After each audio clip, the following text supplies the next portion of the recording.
I don't know how my guy cheated on Jennifer Lopez. She's the whole package, isn't she? I think it was the drugs and booze that he was involved with. That's the backstory that I created for my whole character. You won't see my character using any drugs or booze. But it must have been. Something had to be going on. Yeah, it has to be. It's listen, it's a mistake. It's when you marry someone, generally it's not the first person you've ever had sex with. You've probably had sex with quite a few people before you marry that person and take a vow to only have sex with them.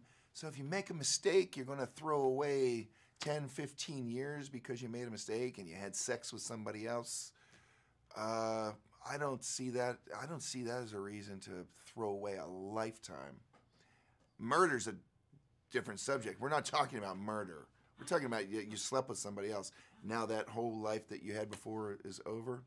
That's why I've never been married. I thought those old rules of till death do us part and all that were just too harsh. Those are antiquated rules that I don't think people should live by. That's a bad contract. I don't know how this played out. I think probably in my portrayal of Garrett, he was probably busted. I'm not sure he confessed. He was probably discovered. Yeah, I think so. Is it best to tell someone? I don't know. That's like, is it good to get chemo or not? If you're having cancer, it depends. There's a lot more questions to be asked. I don't think it's such a simple answer. Probably the beginning of any obsession, wouldn't you think? As soon as you spend too much time doing any one thing, I think that's not good for you. I know some people now that are obsessed with Twitter. They can't sit down without picking up their phone and seeing what's happening where in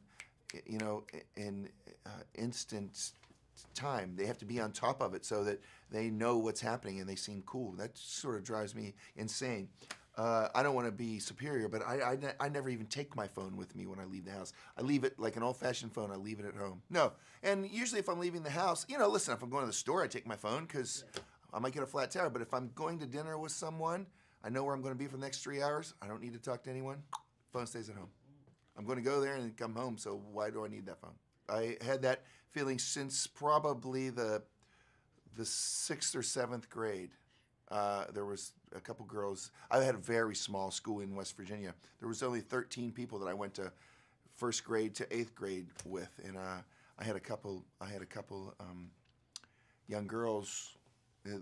Young girls. Now I sound like a guy from the movie. We were both 11. We were both 11, and I would think about them. And then when summer vacation would come, and I knew I wouldn't see them for a couple months, I would cry. I'm just an actor who didn't even get out of high school. I'm not a psychologist. I don't. From your life experience. From my life, in my life experience, I've been with someone who's 4 years older than me for the last 13 years. The wonderful Bo Derek.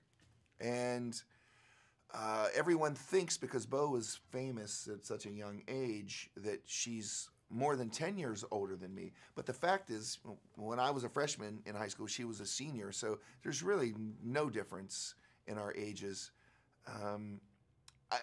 But I know and like a lot of mid-20s girls. But when I think about, well, if Bo left me, could I be with one of those girls? Never in a million years. Basically because what we were talking about earlier, that Twitter thing and that consumption of social media and this and that and, fancy shoes. I just like a down-to-earth plain gal.